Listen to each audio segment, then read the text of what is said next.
हाँ, पिछले लेक्चर में हम हैलो एल्केन्स की प्रतिस्थापन अभिक्रियाओं के बारे में बात कर रहे थे। जैसे हमने बताया था लास्ट में एमिनो समूह के द्वारा प्रतिस्थापन। अब हम बताने जा रहे हैं नाइट्राइट समूह के द्वारा प्रतिस्थापन।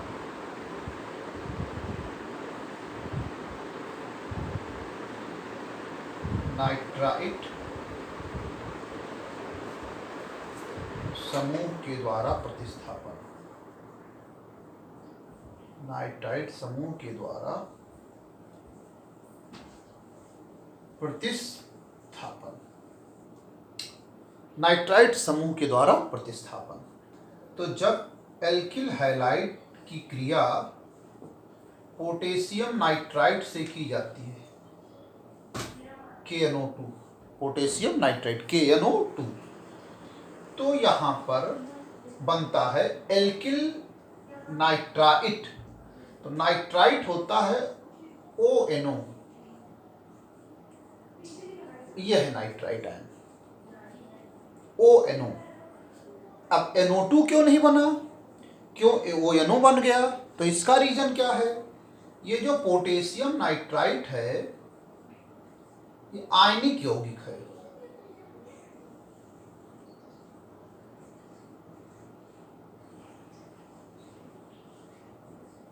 पोटेशियम नाइट्राइट आयनिक यौगिक है और ये ब्रेक होता है पोटेशियम आयन और नाइट्राइट आयन। तो नाइट्राइट आयन NO2 माइनस, ये नाइट्राइट आयन है। इसको जब विस्तार से देखते हैं तो इसकी इस तरीके से संरचना प्राप्त होती है। ये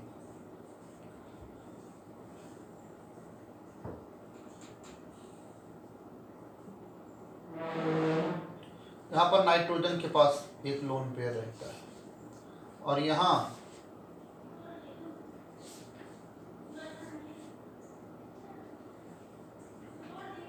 ये नाइट्राइट आयन है। ऑक्सीजन में चेक करेंगे तो ऑक्टेट कंप्लीट है, 2 2 4 2 6 इलेक्ट्रॉन और एक सिंगल बॉन्ड में 2 इलेक्ट्रॉन होते हैं। तो 6 2 कितने हो जाएंगे? 8। नाइट्रोजन में चेक करेंगे तो 2 इलेक्ट्रॉन और एक सिंगल बॉन्ड में 2 4, 2 6 हो जाएंगे, 6 2 8।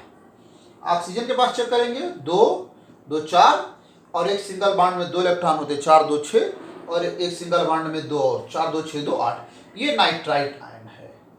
अब ये भी एम्बिडियन न्यूक्लियोफाइल है। ये जो है इसमें भी 2 आक्रमणकारी केंद्र है। कैसे? इस ऑक्सीजन की तरफ से भी आक्रमण हो सकता है, इस ऑक्सीजन की तरफ से भी आक्रमण हो सकता है। नाइट्रोजन और ऑक्सीजन में ऑक्सीजन की इलेक्ट्रोनेगेटिविटी ज़्यादा है नाइट्रोजन की तुलना में। तो ये जो साझे का अनशेयर्ड पेयर है वो जो है ऑक्सीजन की ओर डिस्प्लेस हो जाता है। तो ऑक्सीजन की ओर जब डिस्प्लेस हो जाता है तो इस पर पॉजिटिव चार्ज आता है। इलेक्ट्रॉन इधर से इधर जा रहा है, इस पर नेगेटिव आएगा, इस पर पॉजिटिव। ये पॉजिटिव नेगेटिव न्यूट्रल हो जाएंगे, पॉजिटिव नेगेटिव न्यूट्रल हो जाएंगे और ये जो 2 इलेक्ट्रॉन एक बॉन्ड में कन्वर्ट हो जाएगा और ये बॉन्ड जब ब्रेक होगा तो 2 इलेक्ट्रॉन ऑक्सीजन के पास और आ जाएंगे।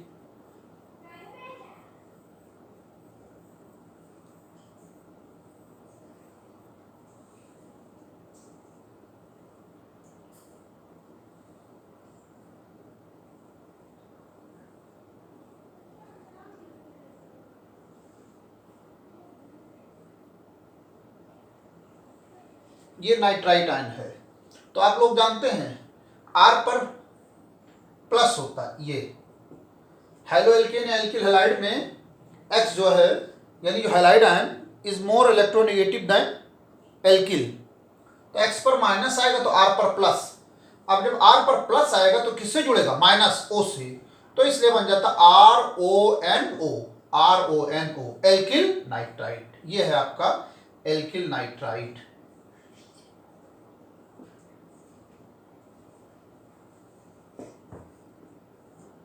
Alkyl nitrite. अब जो है नाइट्रो समूह के द्वारा प्रतिस्थापन, नाइट्रो समूह के द्वारा प्रतिस्थापन। ये तो नाइट्राइट समूह के द्वारा, अब नाइट्रो समूह के द्वारा प्रतिस्थापन।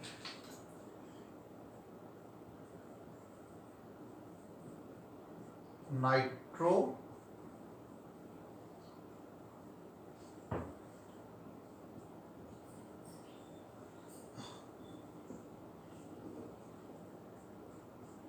समूह के द्वारा प्रतिस्थापन। अब नाइट्रो समूह के द्वारा प्रतिस्थापन लेंगे एल्किल हैलाइड RX, और नाइट्रो समूह के लिए लेंगे सिल्वर नाइट्राइट AgNO2। अब यहां पर नाइट्रो समूह NO2 प्रतिस्थापित कर देगा X को, RNO2। NO2 को हम कहते हैं नाइट्रो, प्लस Ag चला जाएगा X के साथ, ये आपका हो गया नाइट्रो एल्कीन।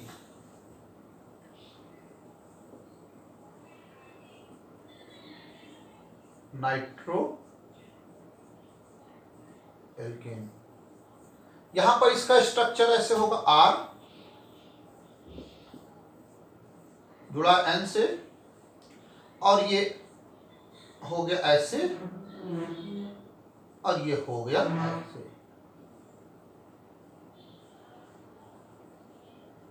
तो NO2 दो तरीके से काम करता है, नाइट्राइट और नाइट्रो।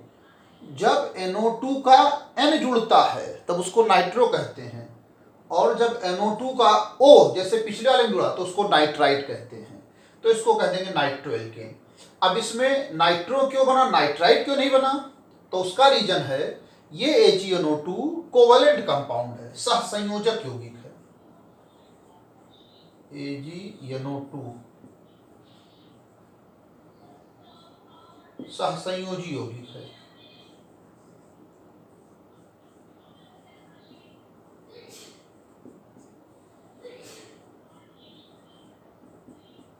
इसका स्ट्रक्चर ऐसे ही होता है कि Ag है, ये सिंगल बॉन्ड N, और ये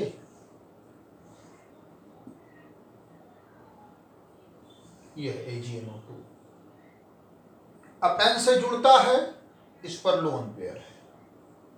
लोन पेयर का मतलब नाइट्रोजन पर इलेक्ट्रॉनों की अधिकता है, और R पर क्या रहती, कमी रहती है। R किससे जुड़ जाता है, N से जुड़ जाता है। ये हो गया नाइट्रो एल्केन, ये नाइट्रो समूह के द्वारा प्रतिस्थापन। अब इसके बाद कार्बोक्सिलेट समूह के द्वारा प्रतिस्थापन। कार्बोक्सिलेट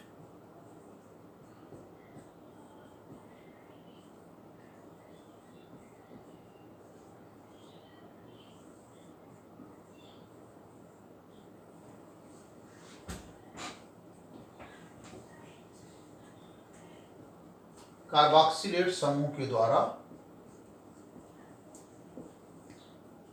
प्रतिस्थापन।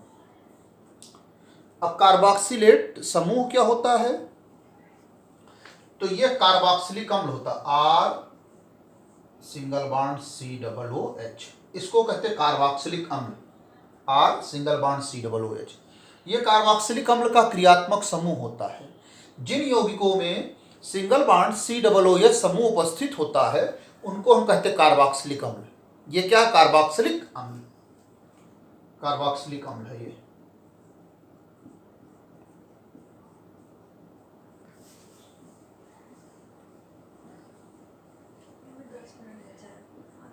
कार्बोक्सिलिक अम्ल, R सिंगल बॉन्ड COOH। अब इसमें क्या करते हैं, यहां से यह छटा देते हैं प्लस के रूप में, तो यहां आ जाता माइनस। अब इसी को कार्बोक्सिलेट आयन कहते हैं, कार्बोक्सिलेट आयन।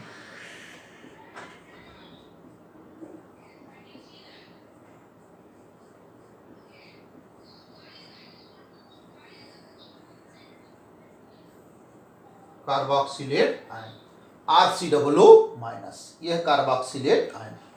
इसी के द्वारा हम प्रतिस्थापन करेंगे, किसका, हैलाइड आयन का। किसमें, हैलो एल्केन में। तो इसके लिए करते क्या हैं, एल्किल हैलाइड की क्रिया कराते हैं। ये कार्बोक्सिलेटाइन है, इसके सिल्वर लवण से, तो सिल्वर के लिए यहां पर Ag लग जाएगा, RCOOAg। ये क्या है, कार्बोक्सिलिक अम्ल का सिल्वर लवण, कार्बोक्सिलिक अम्ल का सिल्वर लवण।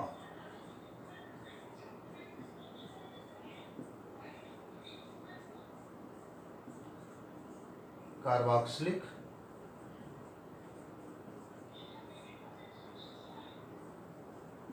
अम्ल का सिल्वर लवण। अब यहां पे क्या होगा, तो अभी आपने देखा था कि इस स्थान पर RCOO पे क्या था, माइनस, और R पर क्या होगा, प्लस, क्योंकि इलेक्ट्रॉन जा रहा है किसकी ओर, X की ओर।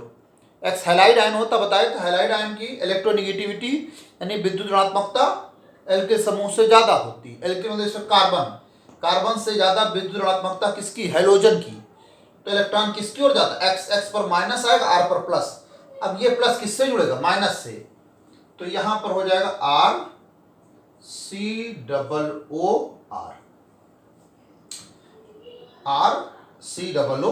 और Ag चला जाएगा X के साथ। ये आपका बन गया एस्टर। ये क्या बन गया, एस्टर। तो ये थी प्रतिस्थापन अभिक्रियाएं हैलो एल्केन या एल्किल हैलाइड की। तो आपको अभी तक हम अपने YouTube चैनल के माध्यम से हैलो एल्केन की रासायनिक अभिक्रियाओं में विलोपन अभिक्रियाओं का हमने जिक्र कर दिया है, और उसके बाद प्रतिस्थापन अभिक्रियाओं का जिक्र कर दिया है। अब हम जिक्र करने जा रहे हैं अपचयन अभिक्रियाएं, हैलो एल्केन की अपचयन अभिक्रियाएं।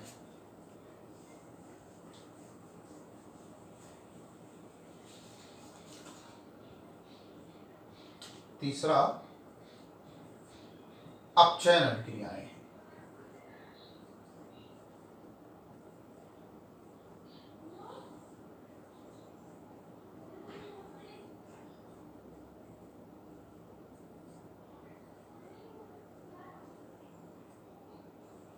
अपचयन अभिक्रिया कौन सी अभिक्रिया, अपचयन, हैलो एल्केन की अपचयन अभिक्रियाएं। जैसे इसमें दो तरीके से अपचयन होता है। जैसे हम करते हैं धातु उत्प्रेरक,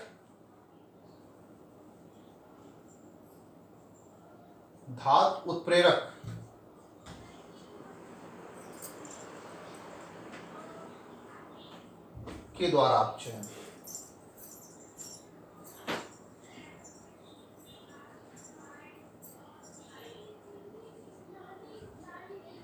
धातु उत्प्रेरक के द्वारा अपचयन। तो कुछ धातुएं जैसे nickel, platinum, palladium, nickel,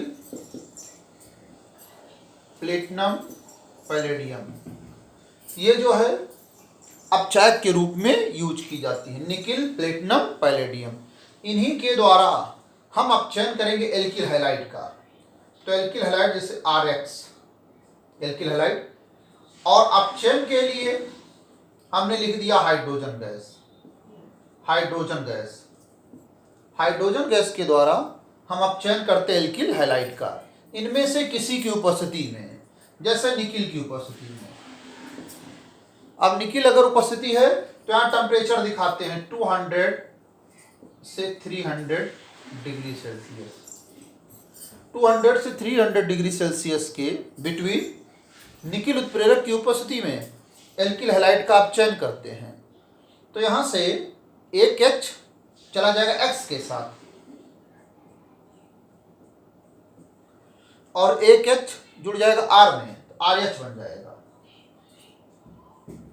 RH का मतलब एल्केन, यानी निष्कर्ष निकला एल्किल हैलाइड का, ये एल्किल हैलाइड जो है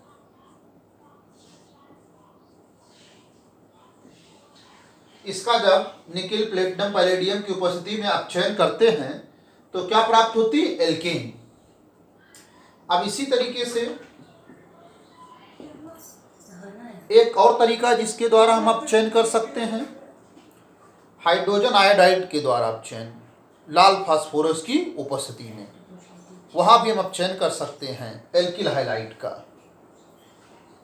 तो हम लाल फास्फोरस की उपस्थिति में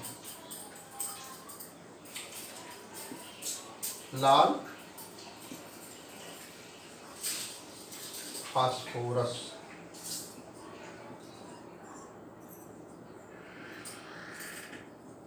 की उपस्थिति में HI के द्वारा अपचयन,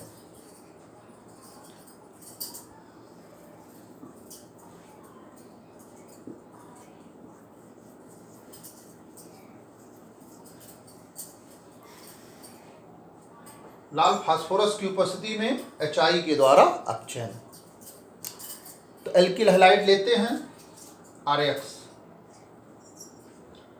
और किसके द्वारा अपचयन करते हैं, हाइड्रोजन आयोडाइड HI, और किसकी उपस्थिति में, लाल फास्फोरस। तो लाल फास्फोरस को शॉर्ट में से P और ब्रैकेट में लाल लिख दिए। लाल फास्फोरस की उपस्थिति में हाइड्रोजन आयोडाइड के द्वारा अपचयन किए। तो X चला जाएगा I के साथ,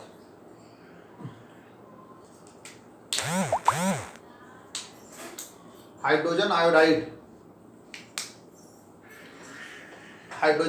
के द्वारा अपचयन करेंगे। अरे इसमें लाल फास्फोरस, तो यहां से क्या होगा, यहां भी एल्केन बनती है RH,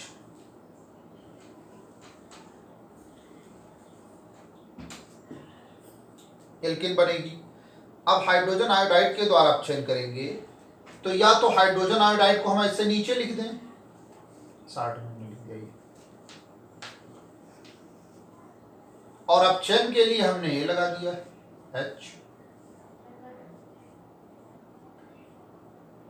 एक R एक H के साथ गया। अब X H के साथ, तो यहां पर बैलेंस करने के लिए 2 यहां पर लगा दिया HX। तो इस तरीके से लाल फास्फोरस की उपस्थिति में हाइड्रोजन आयोडाइड के द्वारा भी अपचयन किए। अब इसमें हाइड्रोजन आयोडाइड किसका काम करता है, अपचायक का, और यहाँ पर निकिल वगैरह भी अपचायक का काम करता है। तो अपचयन के लिए हम हाइड्रोजन का यूज करते हैं। कभी कभी हाइड्रोजन गैस लिखते हैं और कभी कभी नवजात हाइड्रोजन। ये हाइड्रोजन जिसको हम स्क्वायर ब्रैकेट के अंदर रिप्रेजेंट करते हैं, इसको कहते हैं नवजात हाइड्रोजन। नवजात का मतलब जो तुरंत उत्पन्न होती है उसको कहते हैं नवजात हाइड्रोजन। तो जिस अपचायक में H होता है उसके लिए H यूज करते हैं, और जिसमें H नहीं होता उसके लिए H2 यूज करते हैं।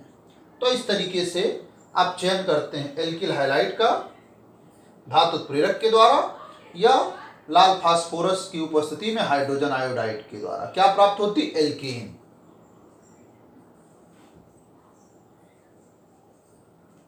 अब हम अगले लेक्चर में बताएंगे, अपचयन अभिक्रियाओं के बारे में बता चुके। अगले लेक्चर में हम धातुओं के साथ अभिक्रिया, यानी एल्किल हैलाइड या हैलो एल्केन की धातुओं के साथ अभिक्रिया के बारे में बताएंगे। और सब लोग इस चैनल को देखो और सब्सक्राइब करो।